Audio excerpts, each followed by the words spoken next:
him looking at me.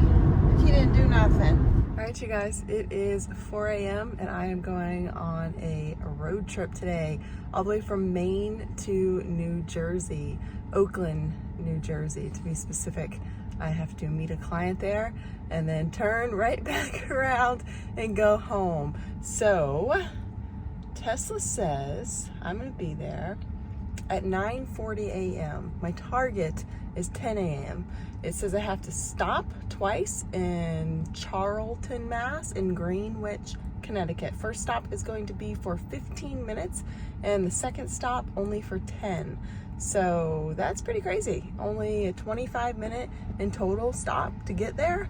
Not much different than a gas-powered car, if you ask me, because I'm going to need to get a snack and go to the bathroom. So I will update you along the way, but just so you know, how many miles are we going? 170 miles to the first stop. That's all I know. I'll update you from here. This is the trip. 300 miles there and 300 back. About 30 minutes into this, it's 4:30, and as you can see right down here is my first stop. Remember Charlton? It now says I'm going to be there at 8%, so that's probably because I was speeding quite a bit. So I need to change the charger. I don't want to be that low. It gives me that whole range anxiety, if you know what I mean. Car's mad at me. I gotta touch the wheel, you know. I actually have to drive this thing. So to change that, what you want to do is, you know, make a mental note of where you're stopping. So right down here, just past Worcester, however you want to say it. So I'm gonna go here, and I'm going to add a stop. I'm gonna go to charging, and I'll just look on the map. So there's Worcester, and that's the one that it wants me to stop at, where it says number 8. By the way, those numbers just mean that's how many stalls are available to charge. Shoo. I would say I actually want to go to this one probably a little earlier. I think that's in Hudson, Mass.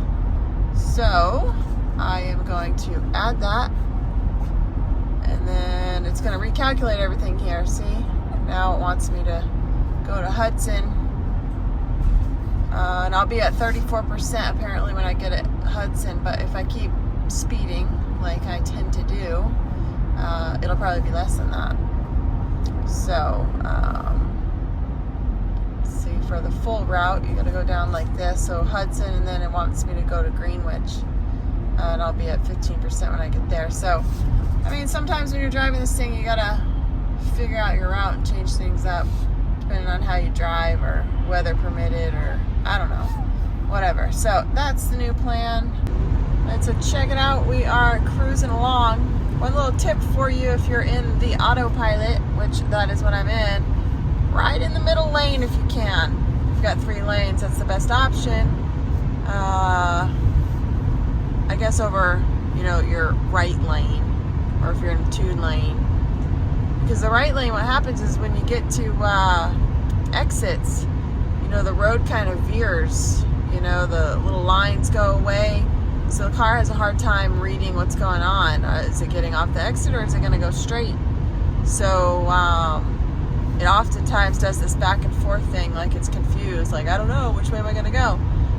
So I just find that the center line, you know, keeps me in the speed that I want to be at typically, and I don't like cruising on, you know, the fast lane, or, you know, I draw attention. Don't want to get a ticket either. So that's how that works. If I have an exit coming up here, I'll show you kind of what it does in autopilot and how it gets confused sometimes. Not all the time, but it's like, you know, that jarring back and forth is just annoying. Alright, we are coming up on an exit. Now, let's see if it, see, it doesn't know what it's doing. See? So when it loses the lines, it's like, are we going that way, or are we going straight? Alright, so here's another little example as far as being an autopilot goes, and you know, when you come upon a slow poke like this fella here, we're doing 57 and a 70. So anyways, you can see I'm engaged, right? Those blue lines show you that I'm in autopilot. And what you can do is simply put your pedal on the electricity. It's definitely not gasoline. Alright, so now I'm increasing, and I'm going to put my blinker on. It's going to take me out once I move the wheel. So now I'm not in autopilot and I'm just cruising along. Alright, so that's the difference between FSD and autopilot. Apparently, I don't have the FSD. I'm not that fancy. I also don't have the money. So it would actually maneuver around the car, change lanes. So now I got to get back in that middle lane where I want to be. That's the only disrupt with autopilot on the turnpike, is when you come upon those slow pokes, gray hairs. I don't really know. Call them what you want. I got the gray hairs too. See this sweet little puppy? Just puked on me. Look at that. It's just lovely. Such a good little puppy. Look at him looking at me. Like he didn't do nothing.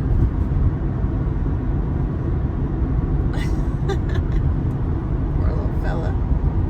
Tummy ache in the car. He's alright. He's alright, little buddy. It is 6:15 a.m. Still dark out. Got here at 26%, 2 hours and 15 minutes later, and I gotta be here for I think like 25 minutes or something like that. But Panera is literally right in front of me. There's a ton of shopping here. You'd have to walk a little distance. It's a little spread out, but I gotta go to the bathroom, might get a snack, and I got a couple of dogs in the car. Maybe you can't really see them. They need to go to the bathroom too. So that's what we'll be doing, and then on the road again. So this is how I travel with the dogs, with the exercise pen. Just pop that thing up and they do their business while I charge. It's just easier for me rather than walking around. And for them too, I guess, kind of, you know, a little privacy behind all these electricity boxes.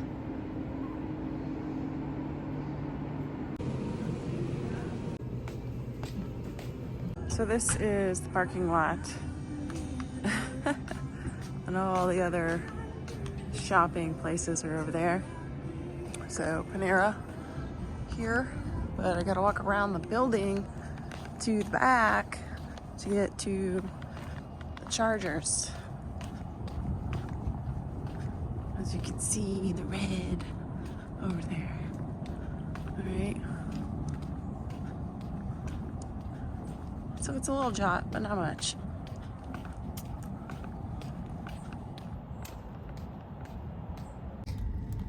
Eat this bacon, egg, and cheese from Panera right there.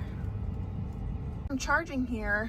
You can see this is my next stop here in Greenwich.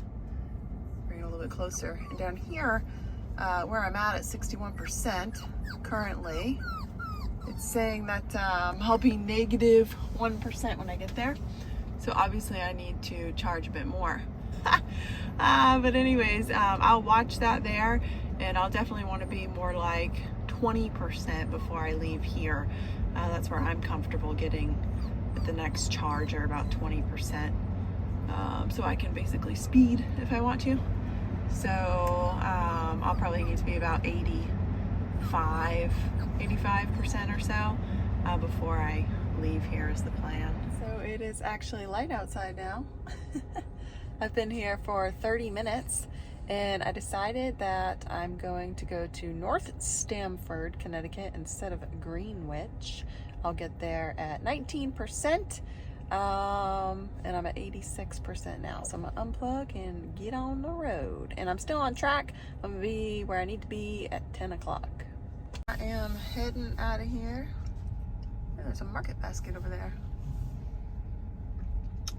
Anyway, I will get where I'm going at 20%, probably a little bit less because I like to speed. But if I keep it under like 73, it'll be far more accurate, and I'll actually land there right at about 20%. So I'll try to do that. So basically, if you drive a Model Y long range, or you want to get one, you can drive on the turnpike about 65 to 75 for roughly 2.5 hours before you need to stop for a charge. Not too bad. I usually have to go to the bathroom by then or stretch my legs anyway, so works out great for me. So I lied. I'm actually going to stop at a different charging station as I'm like looking at things here.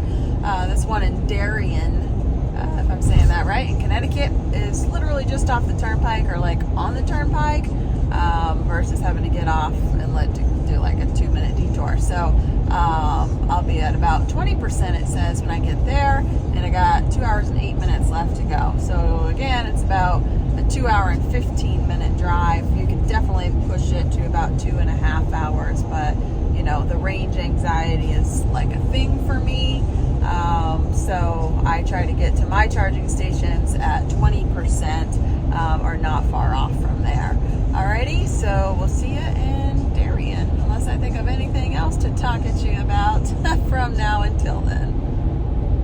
If you are thinking about getting a Tesla and you're worried about the whole charging piece of it and like road trips and stuff like that, you really don't have to be worried about it. I mean, I just travel the New England East Coast, and it's never been a problem.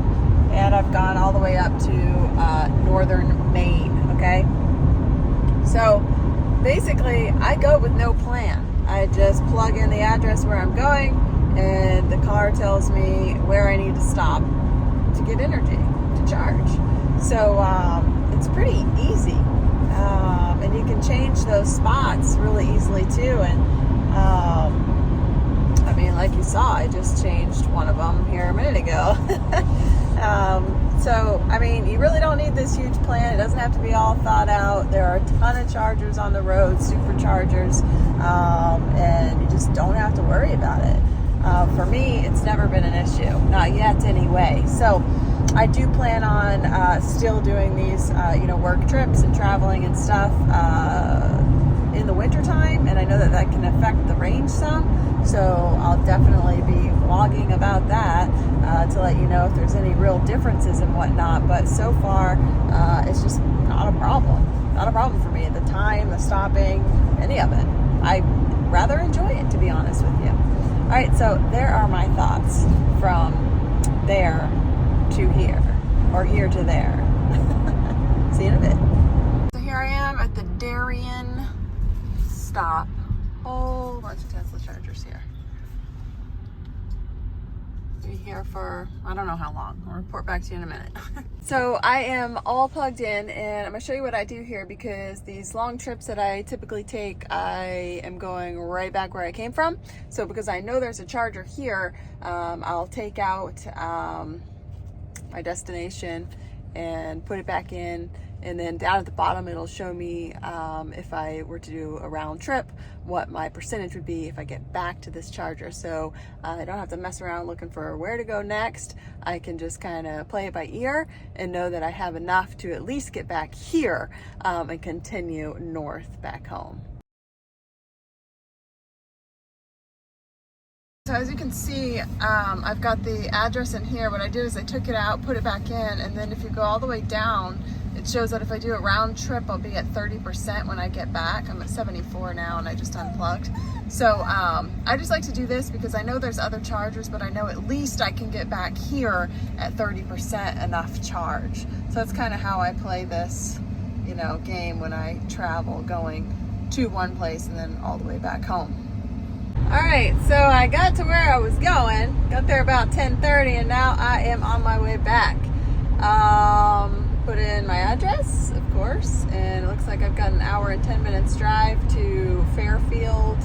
I think Fairfield's in Connecticut. I'll be there at 29%. I'll fuel up and keep going. Right now I'm at 51. So, I mean, I'm not even really tired. It doesn't even feel like I've been in the car for like 6 hours or so. I feel like I just kind of like teleported here, and now I'm just going back home. So driving the Tesla is like, distances like this on the turnpike highway kind of thing, it just makes it super easy. There's not a lot of gas pedal and stop and go, and I don't know, I mean, you have to be aware, but you actually don't have to be like that aware, because it's doing most of the work when you are in autopilot. And that's kind of like, well, that is the way that I drove all the way down here, and I intend on driving all the way back. So yeah, I mean, you could just go. I know that I have done drives before that are like 5-6 hours in a gas powered vehicle, and I just feel exhausted by the end of it because there's so much that goes into it. Anyway, I don't know. Driving a Tesla is just way different, to be honest with you, and it's less exhausting and it's less work. It's just, yeah, I can't even imagine what it would be like with FSD. Maybe I can try that out one day and we'll see, but you know, I watched the reviews too, and it's not all that, you know, amazing. And I think that if I had it and were to use it, I would want to have more control and probably not use it so much, because I'm impatient and I wouldn't want to wait on it to think about stopping and turning and not doing well in roundabouts and stuff like that. But hey, I guess I can't really say until I try it, so maybe one day. All right, so I'll check in with you again. One other thing, I bet you're wondering how much money I've spent at these superchargers. I have spent a total of $34 so far, and I've gone 350 miles. Now do remember, I started at 100%, and right now I am at just about 50%. So not too bad.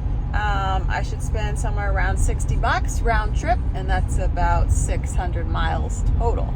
So there's that. Fairfield, Connecticut, we're charging. The dogs are like done. They're so done with me. Anyway, it's sunny out. I think I'll take them for a walk. Boy, it's an early morning. I look horrible. So I charged to 70% and I'm getting back on the road. It is 12:25 and I've got 2.5 hours to stop in Littleton. I think Littleton is in Mass. I'll be at 24% when I get there, and I'm not sure. Actually, I know I have to be there for about 15 minutes, and then I'll get home around like 20%. We're good to go. Hopefully I can be home by, I think it's 5 o'clock, 5:10. So we'll see how accurate that is. See you in a bit. All right, I made it to Charlton, and I'm at 30%. And actually this charging station is kind of cool behind us. You can't really see it, but there's like a little enclosed dog park area. See the people? Oh, there you go. Now you can see it. I can't imagine all the dogs that have been in there though, so we don't need to pick up any diseases. Might find a different spot for my dogs, or they can wait. I think they can wait. Scout's gonna eat them. You're gonna eat them, Scout? Or maybe Rags will. Rags has got a mean bark. Not really, that's a lie. Anyways, says I'll be home at 8% if I leave now, but you know me, I like to be 20% or more. So I'll sit here for probably 10 minutes, get up to like, I don't know, 50% or something like that. And then I'll be home. Hey, guess what happened? I hit 10,000 miles on this trip, and I've only had my car for 4 months. 2,500 miles a month. That's crazy. All right, so I thought that was wrong. I was looking at this thing, and it's telling me I was only an hour away from home, and I was telling you that the percentage I only needed to, whatever, it doesn't matter. It was wrong. I was like, I'm way more than an hour from home. Anyways, I just canceled it out, put my address back in, and sure enough, I'm like nearly 3 hours away from home. So I do have to sit here longer than I thought. Probably to get to like 80 or 90% would be even better. So I'm at 45 now. And yeah, so if it doesn't look right, just cancel it out, put it back in, see what happens. So, I mean, whatever. It happens. All right, I am charged to 80%. It says it'll be 19% when I get home, so I'm all right with that. And I'm 2 hours and 40 minutes away. So yeah, I'm tired. Did I mention that yet? I'm gonna be super tired once I get home. But hey, let me tell you how much money I have spent on charging this entire trip. And also the time is going to end up being, my goodness, 13 and a half hours, as long as I don't stop from here to home. So a total of 13 and a half hours it took me to get all the way to New Jersey today and back home. Holy crap. $61 is what I spent at the superchargers. And that is that, folks. Hope you enjoyed